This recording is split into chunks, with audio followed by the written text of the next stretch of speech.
دیکھے ہوئے گواہی دیتا ہوں اور بغیر نکاح کے عورت رکھتا ہوں اور بغیر وضو اور غسل کے نماز پڑھ لیتا ہوں. ہو سکتا ہے ہمارے یہاں بھی کچھ لوگ نمازیں ٹرخا دیتے ہوں، لیکن وہ کہہ رہا ہے میں بغیر وضو اور غسل کے نماز پڑھ لیتا ہوں، بغیر دیکھے گواہی دیتا ہوں. حضرت عمر خلیفہ وقت کہا کہ اس کو قتل کر دو، یہ تو اسلام کا مذاق اڑا رہا. مولا گزرے کہا کہ رک جاؤ، یہ جو کہہ رہا ہے صحیح کہہ رہا. یا امیر المومنین کیسے صحیح کہہ رہا؟ کہا یہ کہہ رہا ہے میں بغیر دیکھے گواہی دیتا ہوں. یہ ہر وقت کہتا ہے اشہد ان لا الہ الا اللہ، میں گواہی دیتا ہوں اللہ کے علاوہ کوئی ہے ہی نہیں. اس نے اللہ کو تو دیکھا ہی نہیں، بغیر دیکھے گواہی دے رہا. اور یہ کہتا ہے بغیر ذبح کے کھا لیتا ہوں. یہ مچھلی کھاتا ہوگا، مچھلی میں ذبح شرط نہیں ہے، بس پانی سے نکال لو. اور یہ کہتا ہے بغیر نکاح کی عورت رکھتا ہوں، یہ کنیز اس کے گھر میں ہوگی. اور یہ کہتا ہے بغیر وضو اور غسل کے نماز پڑھتا ہوں، یہ نماز جنازہ کی بات کر رہا ہے. مولا نے مسئلے کو حل کیا، اور یہ روایت بھی میں نے خاص وجہ سے پڑھی. آگے ایک مجلس میں اس کی بھی ضرورت پڑے گی. آج کی مجلس میں ایسا نہ کہ یہ سمجھیے کہ مولانا نے صرف آئندہ کے اعلان کے ٹاپک چل رہا. خزیمہ نے کہا یا رسول اللہ، یہ آپ نے کیا پوچھ لیا؟ رسول نے پوچھا تھا نا کہ تم نے تو دیکھا ہی نہیں، گواہی کیسے دے رہے ہو؟ کہا یہ آپ نے کیا کہہ دیا؟ ہم نے اتنی بڑی بڑی چیزوں میں دیکھا نہیں ہے، خالی آپ کے کہنے پہ گواہی دی. آپ نے کہا اللہ ہے، ہم نے نہیں دیکھا، آپ کے کہنے پہ مانا. آپ نے کہا میں رسول ہوں، ہم نے آپ کو رسالت ملتے دیکھا نہیں ہے، جبرائیل کو آتے دیکھا نہیں، آپ کے کہنے پہ مانا. آپ نے کہا قرآن اللہ کی کتاب ہے، ہم نے نہیں دیکھا، قرآن اللہ نے آپ کو دی، آپ کے کہنے پہ مانا. آپ نے کہا قیامت کا دن آنے والا ہے، ہم نے دیکھا نہیں، آپ کے کہنے پہ مانا. آپ نے کہا جنت و جہنم ہے، ہم نے نہیں دیکھا، آپ کے کہنے پہ مانا. جب اتنے بڑے بڑے میٹرز بغیر دیکھے آپ کے کہنے پہ مانے تو گھوڑے کی کیا حیثیت ہے کہ ہم کہیں پہلے دیکھیں گے اور پھر مانیں گے؟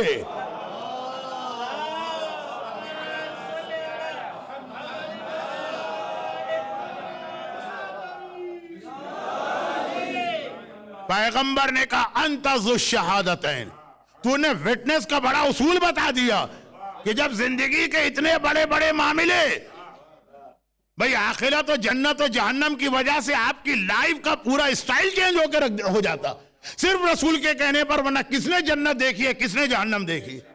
کل رات کی مجلس میں نے کہا تھا عمر ساتھ شک میں ہوگا، ہمیں کوئی شک نہیں ہے، رسول کے کہنے پہ یقین ہے. جب اتنی بڑی بڑی باتیں آنکھ سے نہیں دیکھی، رسول نے کہا تو مان لی. تو یہ داڑھی کی کیا حیثیت ہے کہ ہم کہیں کوئی سائنٹسٹ آ کے پہلے اس کا بینیفٹ بتائے پھر ہم رکھیں گے؟ یہ میوزک کی کیا حیثیت ہے کہ ہم کہیں کہ کوئی سائنٹسٹ سائنٹیفک ریسرچ بتائے کہ میوزک میں نقصان ہے پھر ہم اسے چھوڑیں گے؟ یہ سور کے گوشت اور ڈرگس کی کیا حیثیت ہے کہ ہم کہیں نہیں پہلے دیکھیں گے پھر مانیں گے؟ ہمارے نزدیک کسی جارج، کسی پیٹر، کسی ڈیوڈ کی گواہی اہم نہیں ہے، محمد کی اور علی کی گواہی زیادہ اہم. انہوں نے کہا حرام تو حرام، چاہے دنیا کے سارے پیٹر، سارے ڈیوڈ، سارے جارج، سارے اسمتھ، سارے نیوٹن، سارے آئنسٹائن آ کر کہہ دے کہ اس میں فائدہ. انہوں نے کہا حرام تو حرام. اور یہ سارے سائنٹسٹ کہہ دے فلاں کام کرو، شراب پیا کرو، ریڈ وائن جو ہے تمہارے اسٹمک کے لیے بہت اچھی ہے، اور وہ کہہ دے کہ نہیں نقصان دے. اور وہ کسی چیز کو کہہ دے کہ اس میں فائدہ ہے، ہم وہ کام کریں گے چاہے ساری دنیا کہے کہ اس میں کوئی فائدہ نہیں. جیسے داڑھی رکھنا بغیر دیکھے، رسول کے کہنے پہ رسول کی بات کو مانو. اور یہی چیز وہاں لیڈیز کے حوالے سے جا رہی. آج کل تو ہماری لیڈیز کے اسکارف میں میڈیکل سائنس بھی انوالو ہو گئی. یہاں کا تو مجھے پتا نہیں، آسٹریلیا میں ہر دوسرے دن ریسرچ آ رہی. عورت اگر اپنے بالوں کو چھپاتی ہے تو یہ بیماری ہو جاتی ہے، وہ بیماری ہو جاتی ہے، وہ کینسر ہو جاتا ہے، وہ بال گرنے لگتے ہیں، وہ پرابلم ہو جاتا. بھئی یہ سارے پرابلم چھوڑو، ان شارٹ ایک بات کر دو کہ عورت حجاب کرتی ہے تو مر جاتی ہے نا، تو اللہ اور رسول کے نام پہ جان دینا بھی تیار ہے اگر وہ حکم کریں. بھئی تم تو یہ چھوٹی موٹی بیماریاں بتا رہے ہیں، ہم کہہ رہے چھوڑو بیماریاں. آخر میں یہی ہوگا نا کہ مر جائیں گے، مر جائیں، مرنے کے لیے تیار ہے اگر رسول نے کہا اور اگر اللہ نے کہا. یہی حسین نے کہا، یہی حسین نے کہا. ورنہ آج کل کے جو یہ سائنٹسٹ ہیں، آج کل کے جو یہ انالیسس کرنے والے ہیں، ذرا سا اپنے گھر سے اب آئیے باہر پوری دنیا میں. ایران کو فلاں پالیسی نہیں کرنا چاہیے ورنہ اس کے اوپر حملہ کریں گے، اس کو ختم کر دیں گے. اگر اکارڈنگ ٹو شریعت اور اسلام ایران صحیح کر رہا ہے، ساری دنیا اس کے خلاف ہوگی، اس پہ اٹیک کر کے ختم کر دے تو کیا بڑی بات. یہی تو ہم کہتے ہیں کربلا میں فیا لیتنی کنت معکم، یہی حسین سے اس وقت کہا جا رہا تھا، جو آج ایران سے کہا جا رہا ہے، جو آج لبنان سے کہا جا رہا ہے، جو آج آغا سیستانی سے کہا جا رہا کہ بھائی آپ ذرا سا سینسیبل تھنکنگ کریں نا، کہ جو آپ قدم اٹھا رہے ہیں اس کا رزلٹ کیا نکلے گا۔ ہم کس چیز کو کرائیٹیریا بنا کے رزلٹ دیکھیں؟ دنیا کو کہ حکم خدا اور حکم رسول۔ اگر حکم خدا اور حکم رسول کے نتیجے میں سارا ملک بھی ختم ہو جاتا تو یہ وہی میسیج ہے جو کربلا میں حسین نے دیا۔ ایک آدمی آپ کو نہیں ملے گا جو مدینے سے لے کے کربلا تک حسین کے پاس آیا اور اس نے یہ ایڈوائس نہ دی ہو کہ آقا حسین آپ اکیلے، یزید اتنی بڑی طاقت ہے، اس کا مقابلہ آپ نہیں کر سکتے، اس کا مقابلہ نہیں کریں۔ ہر آدمی نے آ کے یہی کہا، خاندان کے بزرگوں سے لے کر جن کے نام میں نے لیے، کربلا کے میدان کے ان بوڑھوں تک جن سے حسین نے پوچھا تھا اس زمین کا نام کیا، سب نے ایک ہی جملہ کہا۔ دیکھیے اپنے گھر کے اندر بھی دیکھیے گا، اور جب انٹرنیشنل پالیٹکس اور کرنٹ ایشوز آپ کے سامنے آئیں تب بھی یہ اصول یاد رکھیے گا کہ کرائیٹیریا یہ نہ بنائیے کہ بھائی فلاں پالیسی کے نتیجے میں آپ کو بڑا نقصان ہوگا۔ کرائیٹیریا یہ بنائیے کہ جو کیا جا رہا ہے یہ خدا اور رسول نے کہا ہے کہ نہیں کہا۔ اب اس سے زیادہ آج بیان کرنے کا موقع نہیں ہے، انشاءاللہ پورا بھی ایک ہفتہ ہے، اگر زندہ رہا تو آپ کی خدمت کرتا رہوں گا۔ اور ان شارٹ یہ کہ یہ جملہ ہر آدمی نے حسین سے کہا کہ آپ جو کام کرنے جا رہے ہیں یہ سوسائیڈ ہے، اس کا فائدہ کیا ہے؟ یزید اتنی بڑی طاقت ہے کہ آپ کو اور آپ کی پوری فیملی کو کرش کر دے گا۔ اور حسین کا وہی جواب تھا، میرا نانا سے کیا ہوا وہ کمٹمنٹ اور پرومس۔ اور یہ نانا اور نوازے کا رشتہ نہیں ہے، یہ بحیثیت امام حسین کی ڈیوٹی ہے کہ جب ریلیجن کو اور اسلام کو اور نانا کے پیغام کو خطرہ ہو تو تم کو جان قربان کرنا۔ یہ نانا اور نوازے کا کوئی فیملی میٹر نہیں تھا، یہ رسول اور ان کے سکسیسر کا ایک وعدہ تھا کہ اسلام خطرے میں ہوگا۔ اور جیسا کہ میں نے کہا مدینہ 28 رجب کو حسین نے چھوڑا جو کل آپ نے سنا، اور 2 محرم کو حسین کربلا پہنچے۔ مدینے میں بھی حسین کو وہی ایڈوائس دی گئی، راستے میں بھی یہی ایڈوائس دی گئی۔ جب وہ فرزدق شاعر حسین کو راستے میں ملا تھا اور کہا تھا آقا آپ کوفے جا رہے ہیں، کوفے والوں کے دل آپ کے ساتھ ہوں گے لیکن ان کی تلواریں یزید کے ساتھ ہیں، ایسے علاقے میں نہ جائیے۔ اور وہاں سے لے کے آج جب حسین کربلا پہنچے، آج کی رات آپ کے لیے ایک نارمل سی رات ہوگی۔ ابھی 4 گھنٹے پہلے سورج ڈوبا، مغرب کا وقت آیا، آپ گھروں میں آرام سے بیٹھے رہے، مجلس کا وقت آیا یہ نماز کا تو آپ گھر سے نکل کے آئے۔ مگر کوئی زینب سے پوچھے کہ آج کی رات کون سی رات، اور کوئی حسین کی ماں فاطمہ زہرا سے پوچھے کہ آج کی رات کون سی رات، آج شب 3 محرم ہے، مگر تھوڑی دیر پہلے جب 2 محرم غروب آفتاب یعنی سنسٹ سے کچھ پہلے حسین کا قافلہ جو مدینے سے مکے گیا تھا اور مکے سے کوفے جا رہا تھا، راستے میں حر ابن یزید ریاحی کی وجہ سے حسین نے راستے کی ڈائریکشن کو چینج کیا۔ اب حسین کے ساتھیوں کو نہیں معلوم ہم کہاں جا رہے ہیں، اب اصحاب امام کو نہیں معلوم ہم کہاں جا رہے ہیں، مگر ان میں سے کوئی سوال بھی نہیں کر رہا۔ وہی جو آج کے مجلس کا میٹر ہے، حسین امام ہے، جہاں لے جائیں ہم حسین کے ساتھ جائیں گے، ہمیں نہیں پوچھنا آقا کہاں جا رہے ہیں۔ آقا حسین ہے، جو وہ آرڈر کرے گا ہمیں ماننا ہے، کسی نے نہ پوچھا۔ مگر بیفور سنسٹ چلتے چلتے حسین کی سواری کا وفادار جانور ذوالجنا ایک بار ٹھوکر کھاتا ہے اور رک گیا۔ اب حسین جتنا اسے چلا رہے اور موو کرا رہے ہیں، ہمیشہ حسین کا حکم ماننے والا ذوالجنا آج آگے بڑھنے کو تیار نہیں ہے۔ حسین امام وقت ہیں، حسین امام زمانہ ہیں، حسین کو پتا ہے کہ کیا ریزن ہے، مگر اپنے قافلے والوں کو بھی میسیج دینا ہے۔ حسین نے کہا عباس میری سواری کا جانور بدلو. ایک بار دوسرا گھوڑا لایا گیا, وہ بھی ٹھوکر کھاتا ہے اور رک جاتا ہے. روایتوں میں ہے سواری کے 7 جانور بدلے گئے مگر کوئی آگے بڑھنے کو تیار نہیں ہے. اور اتنی دیر میں قریب کا قبیلہ بنی اسد بھی آ گیا کہ یہ کون سا قافلہ یہاں سے گزر رہا ہے. وہ لوگ قریب آئے, پہچانا کہ یہ تو رسول کا نواسا حسین ابن علی ہے. حسین نے جب 7ویں گھوڑے کو رکا دیکھا, حسین کو سب معلوم ہے, اپنے لشکر کو بتانا ہے. ایک بار کہا, اے بنی اسد والو, اس زمین کا نام کیا ہے؟ انہوں نے ہاتھ جوڑ کے کہا, مولا اسے غازریہ کہتے ہیں. حسین نے کہا شاید کوئی اور نام ہوگا. کہا کہ ہاں مولا ہم اسے نینوا بھی کہتے ہیں. حسین نے کہا شاید کوئی اور نام ہوگا. کسی نے کہا مولا ہم اسے شط الفرات بھی کہتے ہیں. حسین نے کہا کوئی اور نام ہوگا. اب سب ایک دوسرے کو دیکھنے لگے, آقا ہمیں تو کوئی اور نام نہیں پتا. ایک آدمی نے کہا مگر ہمارے قبیلے میں ایک بہت بوڑھا آدمی ہے, وہ بستر پہ لیٹتا ہے, اس کو اٹھا کے لاتے ہیں. بوڑھے کو اٹھا کے لایا گیا. حسین نے کہا شاید تمہیں پتا ہو اس زمین کا کوئی اور نام بھی ہوگا.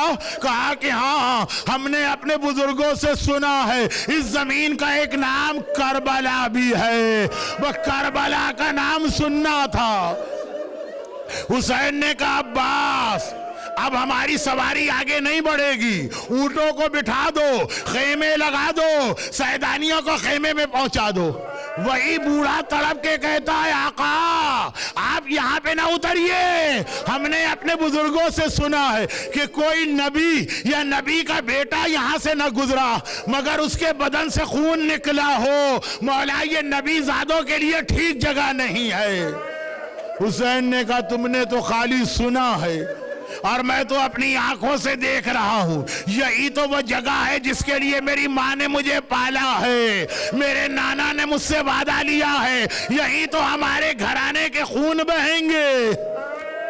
مگر یہ بوڑھا تو حسین کو روک ہی رہا ہے. ادھر اماں فضا, ادھر ماں فضا آقا کے قریب آئیں, ہاتھ جوڑے, کہا آقا مولا میری شہزادی نے آپ کو ایک لمحے کے لیے بلایا ہے. حسین ایک بار زینب کے خیمے میں گئے, زینب ابھی کچھ اہم کام کرنا ہے, رات ہونے والی ہے, 3 محرم کی شب, اس سے پہلے کچھ اہم کام کرنا ہے, اس وقت کیوں بلایا ہے؟ کہا بھیا یہ کہاں پہ خیمے لگا دیے, جب سے میں خیمے میں آئی ہوں میرا دل گھبرا رہا ہے اور میں کسی بی بی کے رونے کی آواز سن رہی ہوں. بس ایک بار میرے آقا نے کہا زینب اتنے جلدی بھول گئی, یہ اماں فاطمہ کے رونے کی آواز ہے. زینب یہی تو کربلا ہے جس کا وعدہ تجھ سے بھی بابا نے لیا تھا, جس کے لیے اماں نے تجھے بھی تیار کیا تھا. زینب فاطمہ کے رونے کی آواز سن رہی ہیں. اور آپ بھی اگر غور کریں, ایک بی بی نے رونا شروع کر دیا ہوگا, ہائے میرا حسین, ہائے میرا اکبر, ہائے میرا قاسم, ہائے میرا آنو محمد. مگر آقا باہر آئے. زینب میں واپس آتا ہوں, پہلے ایک ضروری کام کرنا. بنی اسد کے قریب آئے اور کہا کہ اے قبیلہ بنی اسد ہم اس زمین کو خریدنا چاہتے ہیں. قبیلہ بنی اسد نے ہاتھ جوڑے, مولا آپ ہمارے نبی کے بیٹے ہیں, ہمارے مہمان بن کے رہیے. حسین نے کہا مجھے 2 دن یا 4 دن نہیں رہنا ہے, اب تو قیامت تک مجھے یہیں رہنا ہے, اس لیے زمین خریدی جائے گی. عزاداروں محرم کا چاند نمودار ہو چکا ہے, آپ حضرات عزاداری میں آنے لگے ہیں, آپ کی زندگی کا سارا روٹین چینج ہو گیا ہے, آرام کے اوقات نہ رہے, کھانے پینے کے اوقات بدل گئے, اور جیسے جیسے تاریخیں آگے بڑھیں گی آپ اپنی نیند بھول جائیں گے, بچوں کو بھول جائیں گے.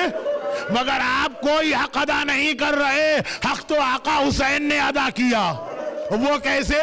آقا نے کہا میں قیامت تک یہاں رہنا, جو اس کی قیمت ہے وہ ہم دیں گے, مگر 2 شرطیں بھی ہماری ہیں. پہلی شرط یہ ہے کہ جب بھی ہمارا کوئی شیعہ ہماری زیارت کے لیے آئے تو اسے 3 دن ہمارا مہمان بنا کے رکھنا۔ عزادارو، آپ تو حسین کو آج یاد کر رہے، حسین نے کربلا پہنچتے ہی سب سے پہلے نہ اکبر کو یاد کیا، نہ عباس کو یاد کیا، آپ کو یاد کیا۔ ہمارا شیعہ جب کبھی کربلا میں آئے ہمارا مہمان بنے گا۔ اور دوسری شرط کیا لگائی؟ کہا جب لشکر یزید چلا جائے گا جلتی ریتی پہ بغیر کفن کے ہمارے لاشیں پڑے ہوں گے، ارے وعدہ کرو کہ آؤ گے اور ہمارے لاشوں کو دفن کر کے جاؤ گے۔ بنی اسد کے مردوں نے ہاتھ جوڑ کے وعدہ کیا۔ خدا کبھی آپ کو 11 محرم کربلا میں لے جائے۔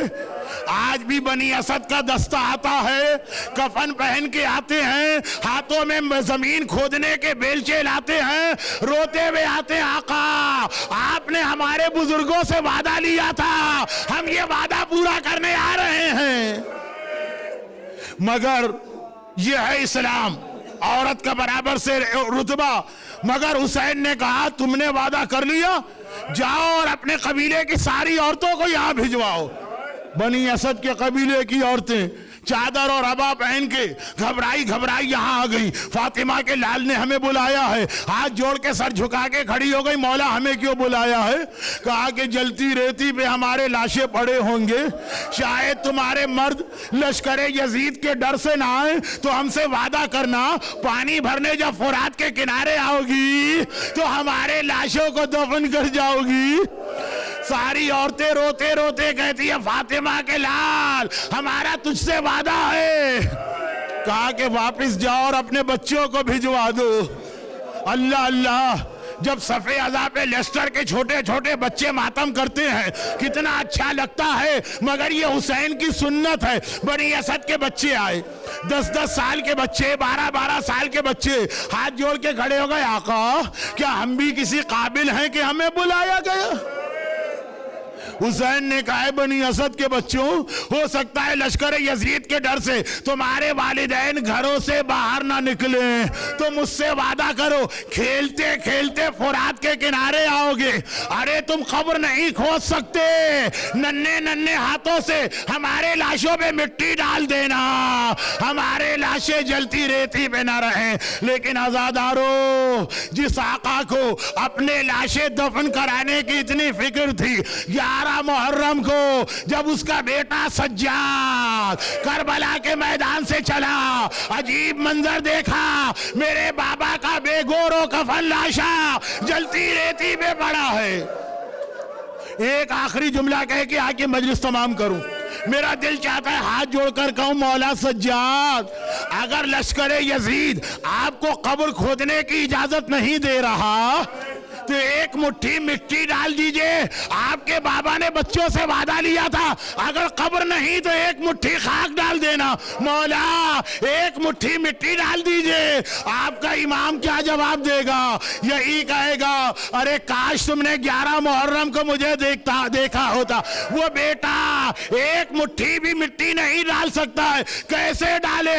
گلے میں طوق ہے، ہاتھوں میں ہتھکڑیاں ہے، پاؤں میں بیڑیاں ہے، بابا کے لاشے پہ خاک بھی نہیں ڈال سکتے۔ الا ولعنت اللہ علی اعدائہم اجمعین وسیعلم الذین ظلموا ای منقلب ینقلبون۔